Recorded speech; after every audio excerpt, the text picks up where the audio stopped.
Vamos agora para o que Deus tem para falar-nos nesta manhã.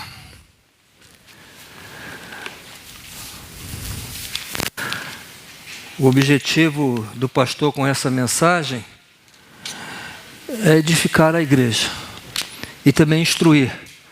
A Bíblia diz que o pastor é pastor e mestre, né?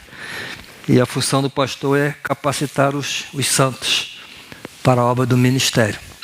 Então, o tema da mensagem que eu estou a trazer para os irmãos hoje é esse: a importância da mulher na igreja. Por que esse tema? Ontem foi comemorado mundialmente o Dia Internacional da Mulher. Esse dia foi instituído pela ONU no ano de 1975, em homenagem à luta e às conquistas das mulheres por melhores condições de trabalho, também melhores condições de vida. E por que dia 8? A escolha do dia 8 de março está relacionada com uma greve de operárias russas no ano de 1917. 8 de março de 1917, quando cerca de 90 mil operárias russas percorreram as ruas para, além de reivindicarem melhores condições de trabalho, também buscavam equiparação salarial com os homens, porque os homens ganhavam muito mais que as mulheres, ou as mulheres ganhavam muito menos que os homens e trabalhavam mais. As mulheres trabalhavam 14 horas por dia, essa era a carga horária de trabalho, e ganhavam menos. Então, por ontem ter sido o Dia Internacional ou Mundial da Mulher, em homenagem às mulheres da nossa igreja, mulheres virtuosas, ontem eu coloquei no grupo Comunhão: parabéns às mulheres virtuosas da nossa igreja. Aí minha esposa perguntou: só as virtuosas? Sim, porque todas são virtuosas. Então, parabéns a todas. Então, em homenagem às nossas mulheres, decidi trazer hoje uma mensagem sobre a importância da mulher na igreja. Terei por base principalmente o Evangelho de Lucas, porque nenhum outro evangelista dá tanto destaque à relevância e à figura da mulher como Lucas.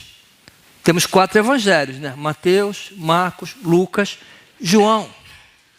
Desses 4 evangelistas, Lucas era o único que não era judeu. Ele não era judeu. E sabemos que os judeus tinham uma cultura machista, onde as mulheres nem sequer eram contadas. A gente vê lá nos evangelhos, haviam 5 mil homens. E cadê as mulheres? Não tinham? Tinha também. Mas é porque não eram contadas. Talvez seja por isso que, como em nenhum outro evangelho, Lucas destaca o papel das mulheres, a importância do ministério da mulher. Então, à luz do Evangelho de Lucas, quero considerar a importância da mulher na igreja, a importância da mulher no reino de Deus.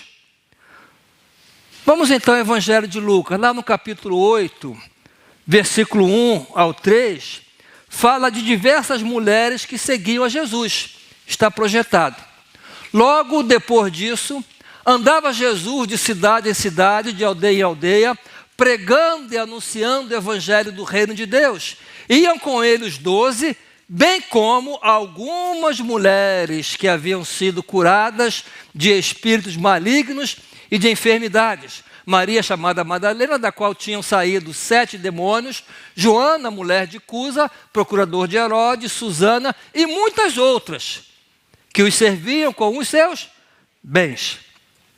Um fato curioso aqui, irmãos, é que além das mulheres citadas nominalmente, Maria Madalena, Joana, o evangelista diz que também havia muitas outras mulheres, muitas outras, que serviam a Jesus com os seus bens.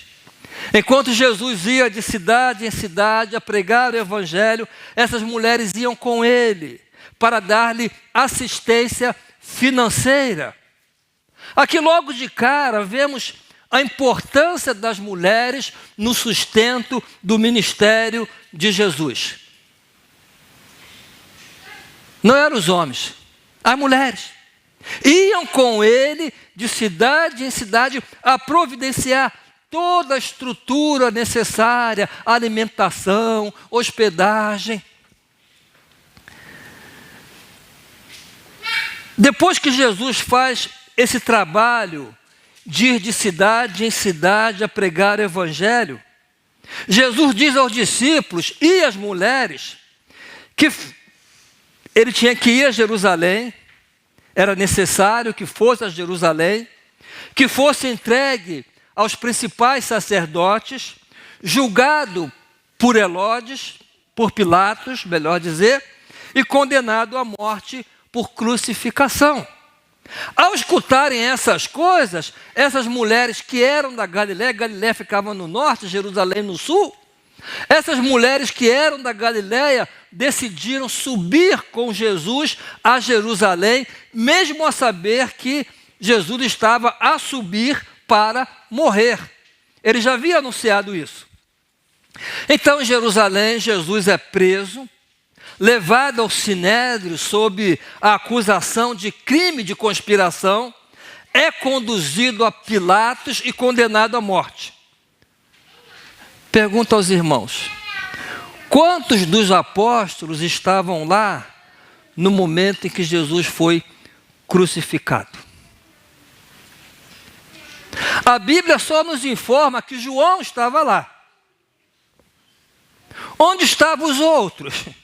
Fugiram com medo. Inclusive Pedro, que chegaram a negar que conhecia Jesus, negou 3 vezes e fugiu. Eles fugiram acovardados, amedrontados. Jesus mesmo havia dito isso: ferirei o pastor e as ovelhas se dispersarão. Todos me abandonarão, mas eu não estou só, porque o Pai está comigo. Só João estava lá. Mas confiram o que diz o capítulo 23 de Lucas, capítulo 46 e 49. Jesus, clamando com grande voz, disse: Pai, nas tuas mãos entrego o meu espírito. E, havendo dito isto, expirou. E as mulheres que o haviam seguido desde a Galiléia estavam de longe vendo as coisas. Estavam lá. Estavam lá. Elas não arredaram o pé. Elas não se intimidaram. Não se acovardaram. Elas estavam presentes. Podemos ver isso também no Evangelho de Mateus, que narra o mesmo fato, Mateus 27, 55 e 56.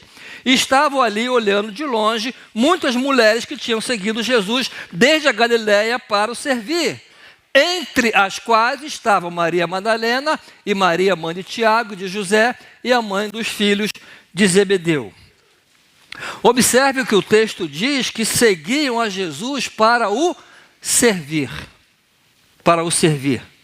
Não eram meras espectadoras, curiosas, não eram massas de manobra, não eram multidão. Elas estavam ali desde a Galiléia a servir a Jesus, a servir a Jesus. E servir de que forma? Com os seus bens. Com os seus bens. Então note, os irmãos, que elas não só seguiram e serviram a Jesus, mas estavam lá quando Jesus foi crucificado. Estavam lá. Agora observem comigo, capítulo 23 de Lucas, versículo 55. Jesus foi crucificado, então Jesus morre e é sepultado.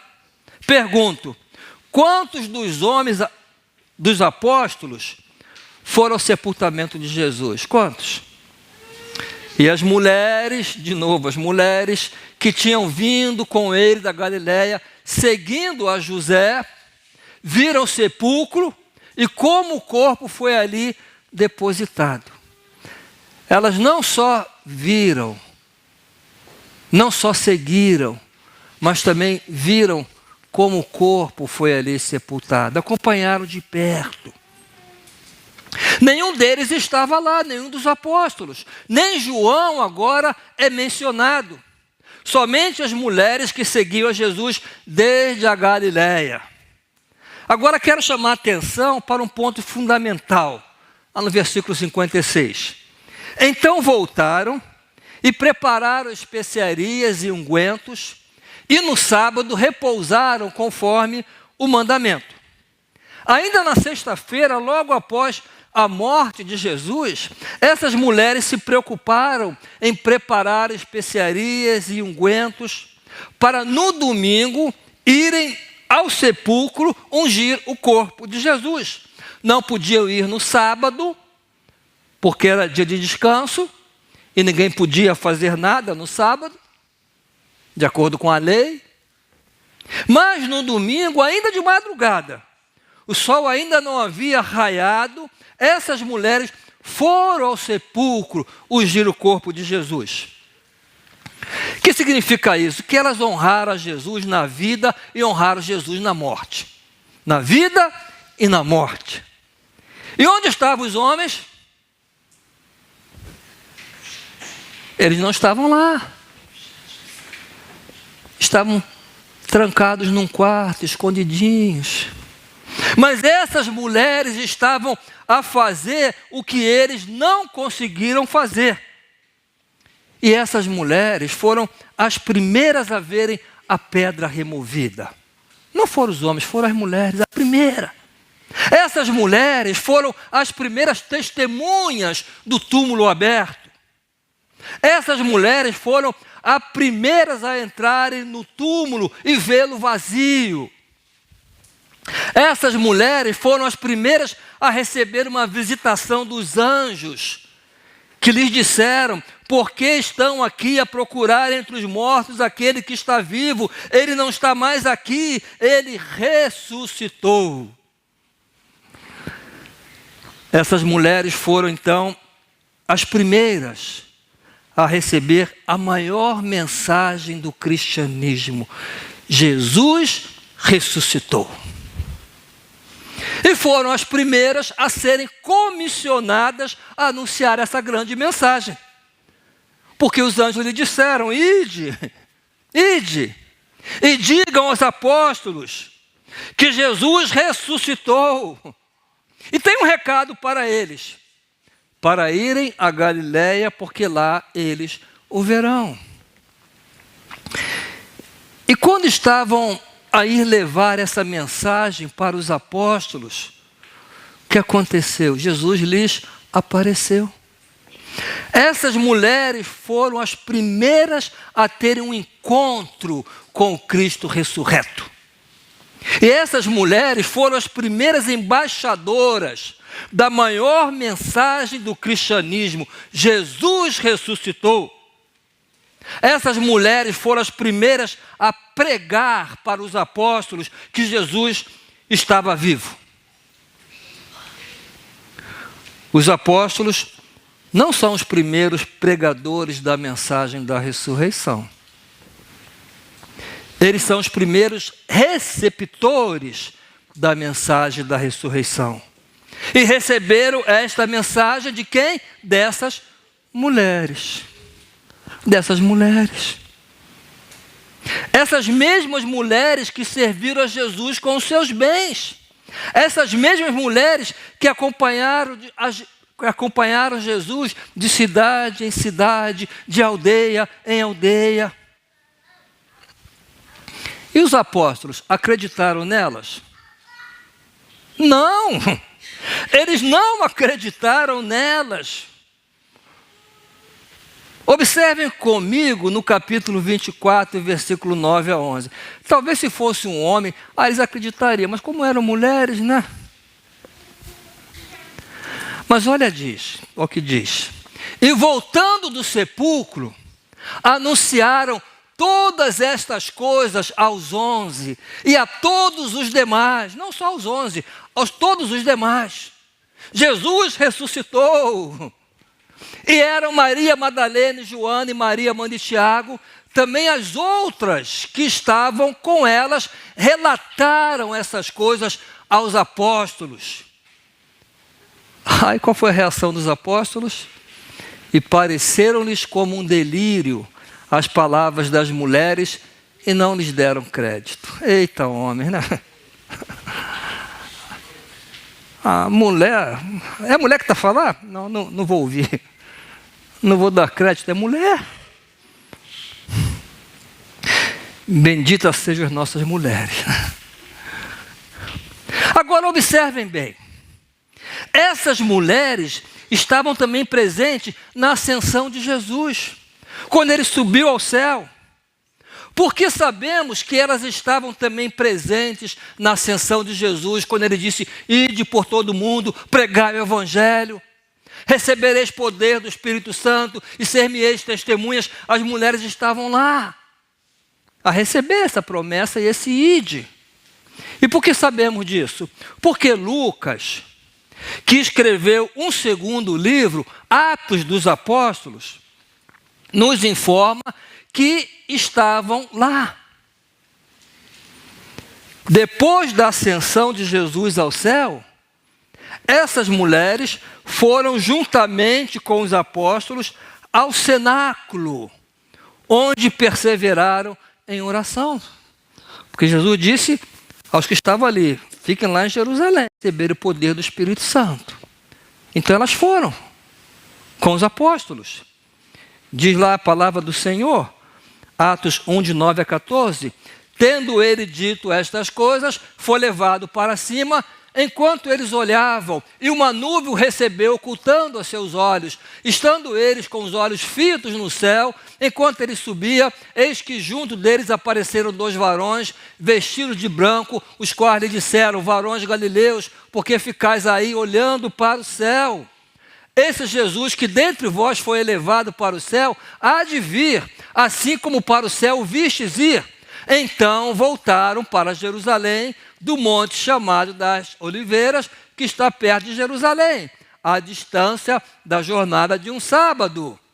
E entrando, subiram ao cenáculo, onde permaneciam Pedro, João, Tiago, André, Filipe, Tomé, Bartolomeu, Mateus, Tiago, filho de Alfeu, Simão, Zelote, Judas, filho de Tiago. Todos eles perseveraram unanimemente em oração com as mulheres. Estavam ali juntas.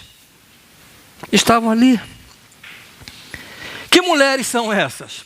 As mesmas mulheres que serviram a Jesus desde a Galiléia com os seus bens, que vieram para Jerusalém na época da Páscoa para servir a Jesus. As mesmas mulheres que estavam presentes na crucificação. As mesmas mulheres que estavam no sepultamento. As mesmas mulheres que foram levar perfume para ungir o corpo de Jesus estavam ali. As mesmas mulheres que viram o sepulcro aberto. As mesmas mulheres que receberam a mensagem dos anjos. As mesmas que encontraram o Senhor ressurreto e que comunicaram a mensagem de ressurreição aos apóstolos. Elas estavam lá, presentes na ascensão, e retornaram para onde? Para o cenáculo. Para fazer o quê? Versículo 14. Todos estes perseveravam unanimemente em oração com as mulheres. Perseveraram em oração durante 10 dias, até o dia do Pentecoste. E o que aconteceu depois disso, lá em Atos 2, versículo 1. Ao cumprir-se o dia de Pentecostes, estavam todos, os apóstolos, as mulheres, estavam todos reunidos no mesmo lugar, no cenáculo. Aí versículo 14, e todos, novamente, todos são todos, né? Ficaram cheios do Espírito Santo, porque a promessa era para todos. E começaram a falar noutras línguas, noutros idiomas, conforme o Espírito lhes concedia que falassem. Agora eu fico imaginar a Joana, né? Estava lá, começou a falar, e Pedro: Joana, fica quieta. Não. Ele não fez isso aí por quê? Porque era conforme o Espírito. lhes concedia que falassem. Todos, quer dizer, essas mulheres também foram cheias do Espírito Santo. Essas mulheres proclamaram também as grandezas de Deus. Não só os homens, mas as mulheres também pregaram ou profetizaram naquele dia. Irmãos, isso concorda plenamente com a profecia de Joel. Essa profecia cumpriu-se naquele dia de Pentecoste. Inclusive, Pedro, naquela ocasião, mencionou a profecia de Joel para explicar o que estava a acontecer. Atos 2, 16, 17, 18. Disse Pedro: isto é o que foi dito pelo profeta Joel. E acontecerá nos últimos dias, diz o Senhor, que derramarei do meu espírito sobre toda a carne.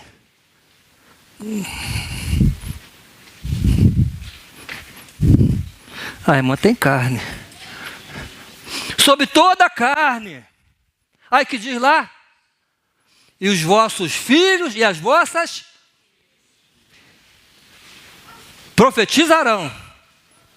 E sobre os meus servos e sobre as minhas servas derramarei do meu espírito naqueles dias, e eles profetizarão. Filhos e filhas, servos e servas, homens e mulheres, derramarei o meu espírito sobre eles e profetizarão. E sabe por que isso, irmãos? Porque Deus não faz distinção de pessoas. Para Deus, homens e mulheres são iguais. Têm o mesmo valor, ninguém é melhor do que ninguém. O que Pedro disse foi dito ou profetizado por Joel cerca de 600 anos antes de Cristo. E apesar de ter sido profetizado por Joel numa sociedade machista, onde o papel da mulher era casar e procriar, porque aparentemente ninguém se escandalizou. Por quê? Não foram questionar Joel: que ideia é essa aí? Filhos e filhas, mulher também? Porque mesmo no Antigo Testamento, naquela sociedade machista, naquela cultura, já havia mulheres profetas ou profetisas. Já havia. Irmãos, a Bíblia, essa Bíblia aqui, tem que ser estudada no todo. E não pegar um versículo isolado, ou um parágrafo isolado, para criar uma doutrina, ou estabelecer uma norma, não. Tem que estudá-la no todo. E a respeitar algumas regras de interpretação. Primeiro quero deixar claro o que significa profetizar à luz da Bíblia. Alguns acham que profetizar é adivinhar o futuro, né? Isso é evidência, o vidente, né? O vidente. Não é meramente adivinhar o futuro. Profetizar é proclamar a palavra de Deus, pregar a palavra de Deus. No seminário que eu estudei, estava escrito lá: casa de profetas. Eu sou um profeta. Toda vez que eu abro a Bíblia para expor a palavra e dizer assim diz o Senhor, eu estou a profetizar. E não só eu, qualquer um. Qualquer um que abre a palavra de maneira fiel, expõe a palavra, está a profetizar. Profetizar é proclamar a palavra de Deus, receber uma mensagem de Deus e anunciar ao povo. Isso é o que os profetas do Antigo Testamento faziam. Naquela época ainda não havia a Bíblia escrita completa. Então eles recebiam diretamente a mensagem do Senhor. E depois de recebê-la, diziam ao povo: assim diz o Senhor. E falava a palavra de Deus, que hoje já temos aqui escrita. Recebiam diretamente uma mensagem de Deus e anunciavam ao povo: assim diz o Senhor. Hoje, quando abro a Bíblia para expor, a palavra, estou a profetizar. Não só eu.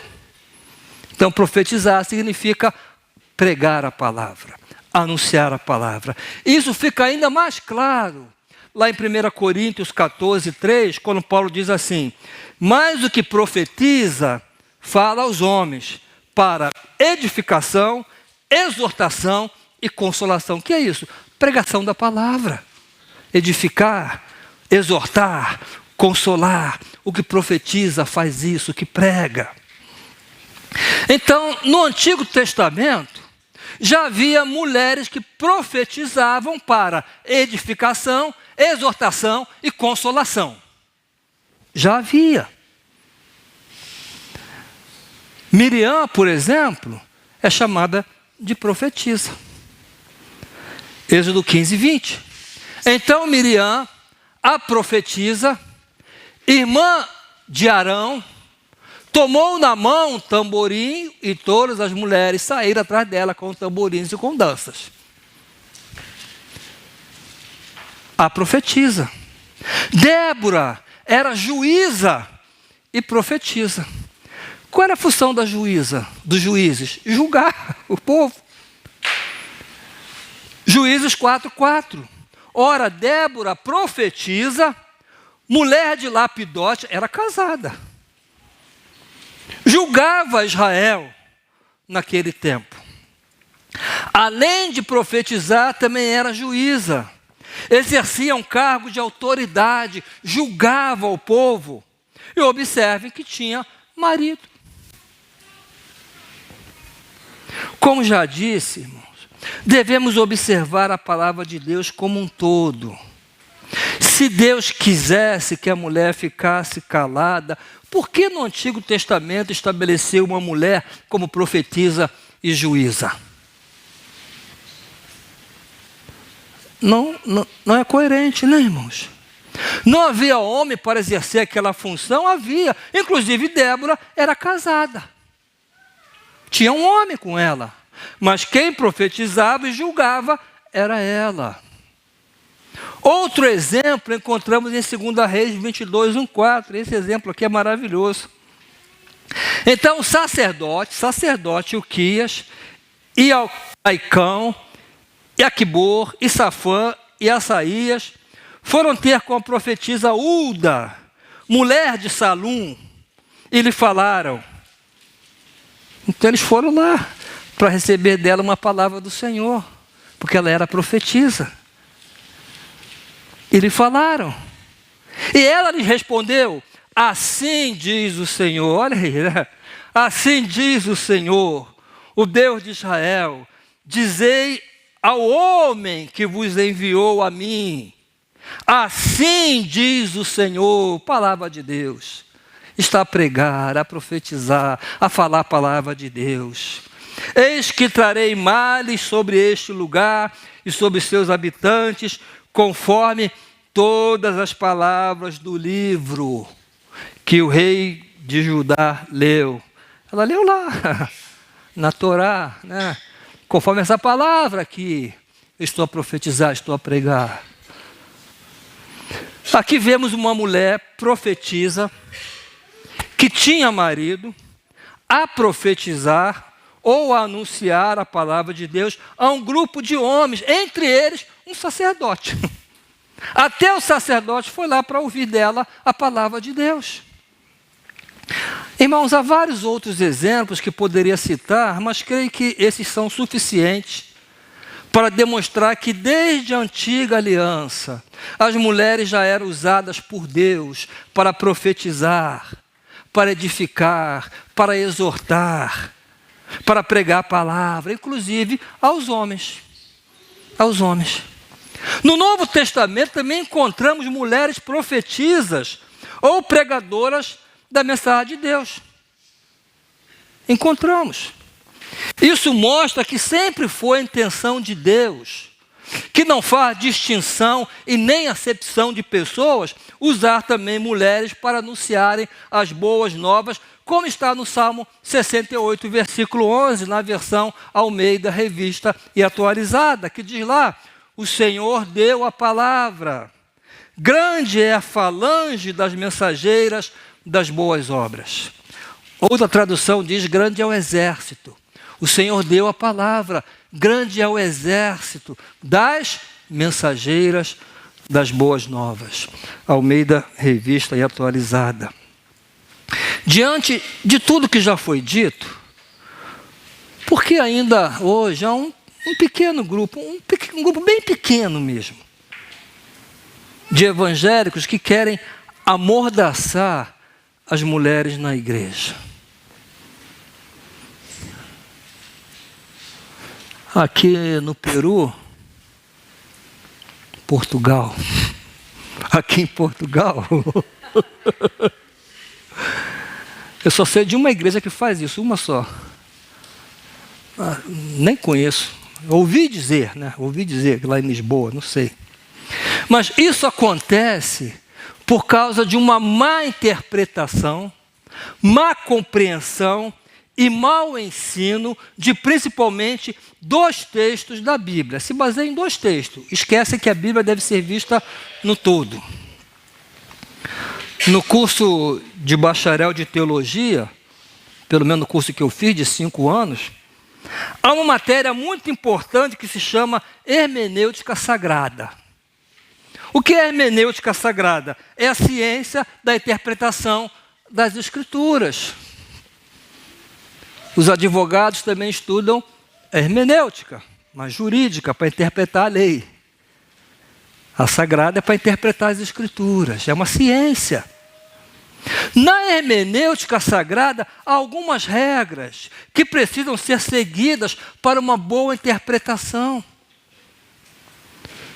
Uma regra é que no estudo de um texto, devemos considerar todo o contexto, o que vem antes, o que vem depois, em vez de chegar a uma conclusão com base em um único versículo ou parágrafo.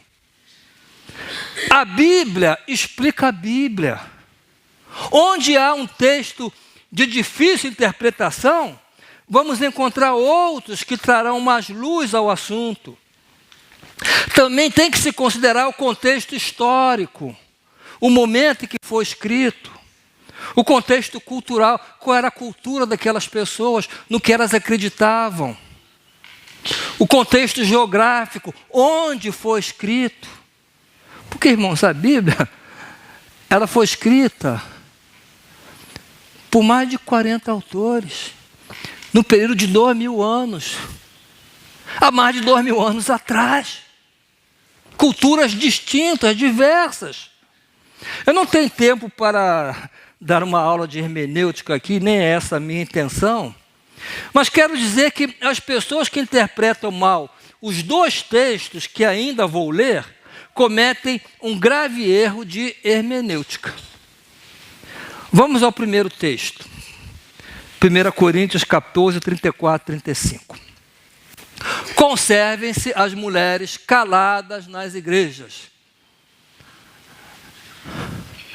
Eu já escutei várias mulheres a falar hoje aqui. Todas estão em pecado. Porque ele diz, conserve-se as mulheres caladas nas igrejas. Porque não lhes é permitido falar. Entra muda e sai muda.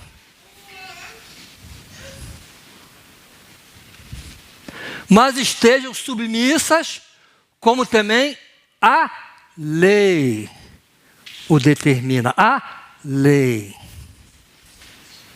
Se, porém, querem aprender alguma coisa, interroguem em casa, não aqui, em casa, a seu próprio marido. Porque para a mulher é vergonhoso falar na igreja. A mulher que fala na igreja é sem vergonha. É o que está escrito ali, não é? Outra tradução diz que é indecente falar na igreja. Usam de forma indevida esse texto para dizerem que a mulher está proibida de ensinar na igreja. Agora eu pergunto, onde está aqui a proibição para a mulher ensinar. Onde está a proibição aí? Ali não fala isso.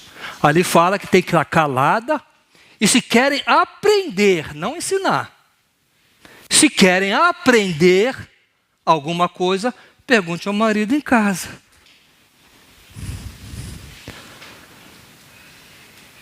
A proibição era de falar.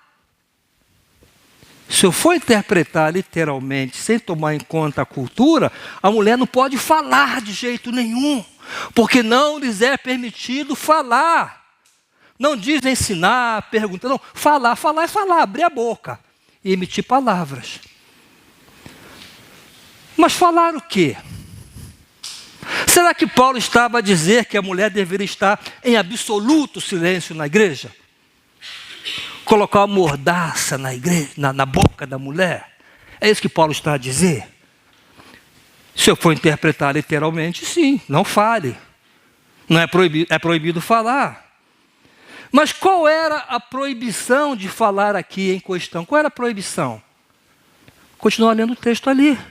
Se, porém, querem aprender alguma coisa, interrogue em casa a seu próprio marido.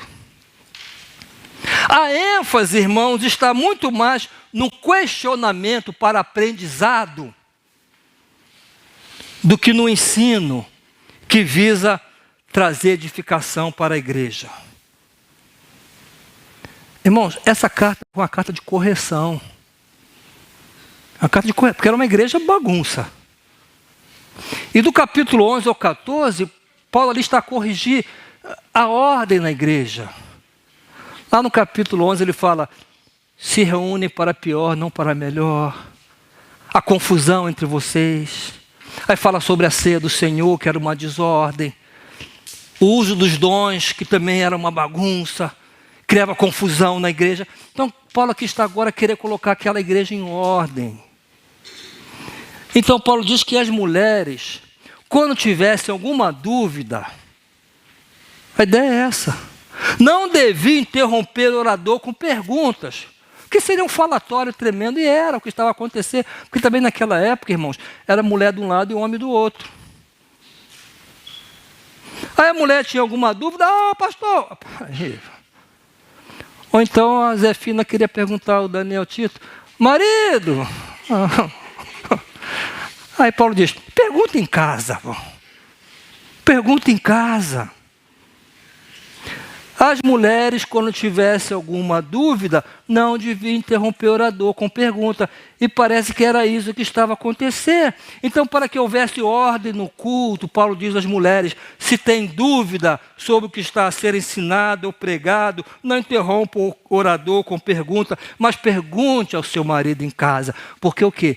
É vergonhoso a mulher falar. Aí, Fina... marido, aí Tito, ai que vergonha. É vergonhoso. E Paulo vai mais além e diz, é vergonhoso falar na igreja. Para a mulher, é vergonhoso falar na igreja. Então aqui temos uma questão cultural e de época. Aquela época. Como a mulher estava debaixo da autoridade do marido, era vergonhoso interromper para fazer perguntas. Deviam perguntar ao marido em casa. Então temos que prestar atenção ao que estava a ser proibido a mulher falar. Era questionamento, era fazer perguntas. Aqui não trata de ensino, de a mulher ensinar. Mas de fazer pergunta ao marido em casa. Também não era silêncio absoluto, porque se fosse silêncio absoluto, todas as mulheres aqui são pecadoras, porque falam na igreja, falam nas assembleias, não podiam nem falar. Se eu for interpretar literalmente e trazer para hoje, mulher não pode falar. E pronto. Não é só ensinar não, Paulo diz falar, porque é vergonhoso falar na igreja, falar.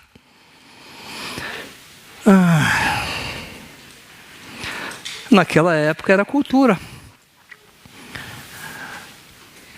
Agora, isso acontece hoje em nossas igrejas? Não.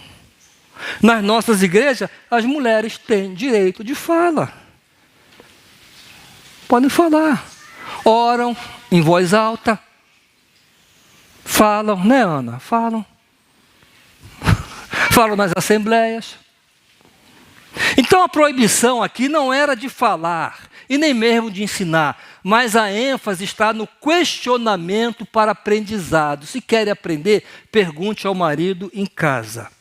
Se tivesse alguma dúvida, por uma questão cultural e de submissão ao marido, deviam perguntar ao próprio marido em casa. Isso fica claro. Se, porém, quer aprender alguma coisa, interrogue em casa seu próprio marido, porque para a mulher é vergonhoso falar na igreja. Então, aqui não temos nenhuma posição ou proibição de que a mulher ensine ou fale na igreja. Pode falar. O falar aqui era questionamentos. Faça em casa ao seu marido. A proibição em relação a questionamentos para o aprendizado. Tinham dúvidas? Não deviam interromper para fazer pergunta. Isso era vergonhoso.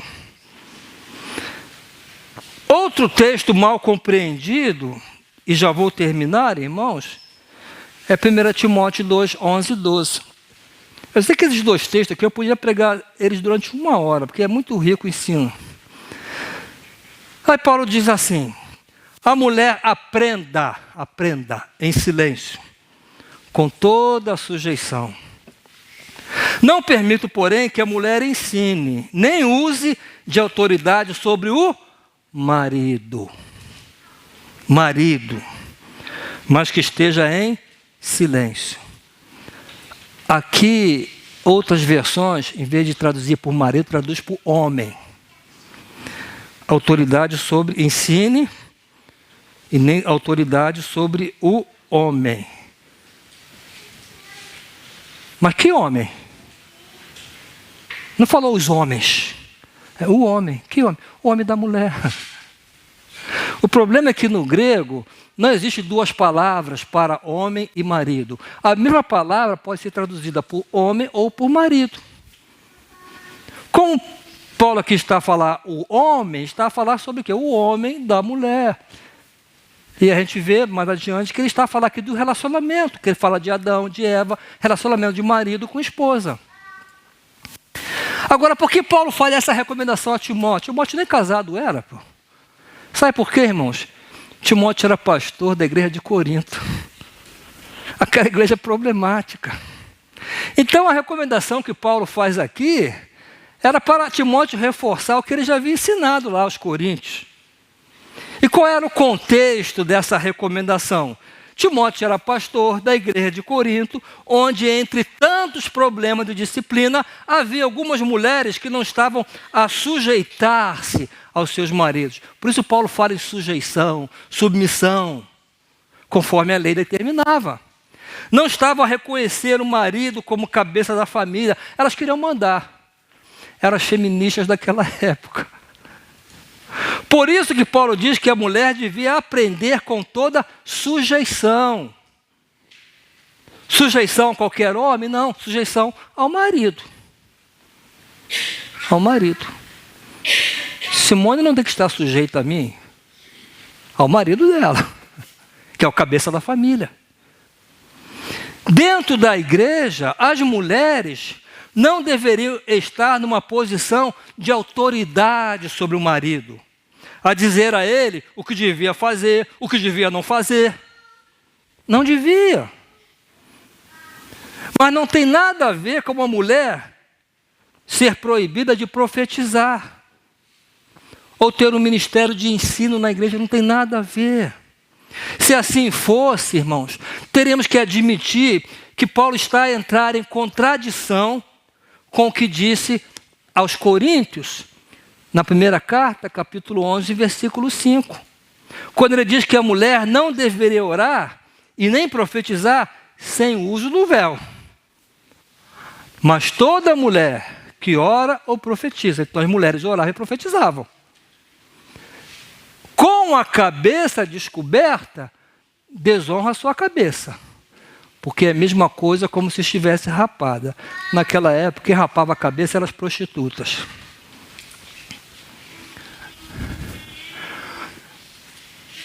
Se Se diz que não podia orar nem profetizar sem o uso do véu, quer dizer que com o véu podia.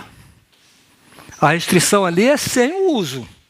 Toda mulher que ora ou profetiza com a cabeça descoberta. Mas com a cabeça coberta podia. E por quê? O véu, essa aqui é outra questão, né?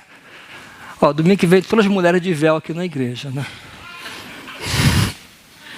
O véu simbolizava humildade. E que a mulher estava debaixo da cobertura ou autoridade do marido. Ela estava lá na frente a orar, profetizar, mas com véu ela dizia: ó, eu estou aqui a profetizar, mas não estou acima do meu marido, não. Estou aqui a profetizar debaixo da autoridade dele. Ele está de acordo. Se Paulo estivesse a ensinar que na igreja deve haver uma diferença entre o que o homem pode fazer e a mulher não pode, estaria, ou melhor, não estaria a ser coerente com o que disse aos Gálatas, lá no capítulo 3, versículo 26 e 28. Pois todos vós sois filhos de Deus, mediante a fé em Cristo Jesus, porque todos quanto fostes batizados em Cristo, de Cristo vos revestiste. Dessarte, não pode haver judeu, nem grego, nem escravo, nem liberto, nem homem, nem mulher, porque todos vós sois um em Cristo. Se no Antigo Testamento havia distinção entre homens e mulheres, onde as mulheres, em alguns contextos, eram consideradas de menor importância, um menino, uma criança do sexo masculino, valia mais do que a mulher, a mãe daquele menino. Um menino tinha mais importância que uma mulher. Alguns rabinos chegavam a afirmar que era preferível queimar a lei do que ensiná-la a uma mulher. Melhor queimar. Mulher não tem que aprender a lei. Também diziam que a única coisa que se podia ensinar uma mulher era a usar os apetrechos domésticos. Se fosse hoje, o fogão, a máquina de lavar roupa, a máquina de lavar louça. Lavar louça, Marisa nem sabe, porque quem lava sou eu. Passar a roupa, o ferro, é só isso que elas podiam aprender. Os apetrechos domésticos. E muitos rabinos chegavam a duvidar que as mulheres tivessem alma. Imagina que cultura. Mas isso ficou na antiguidade. Cristo acabou com essa distinção. Por isso Paulo afirmou: nem homem, nem mulher, porque todos vós sois um em Cristo Jesus. Por isso que em nossa igreja também não fazemos distinção entre homem e mulher. A igreja nunca fez. A igreja existe há 77 anos, vai fazer agora 78. Nunca fez distinção. E nunca fará. Aqui valorizamos e damos liberdade às mulheres para servirem ao Senhor conforme o dom que receberam do Espírito Santo.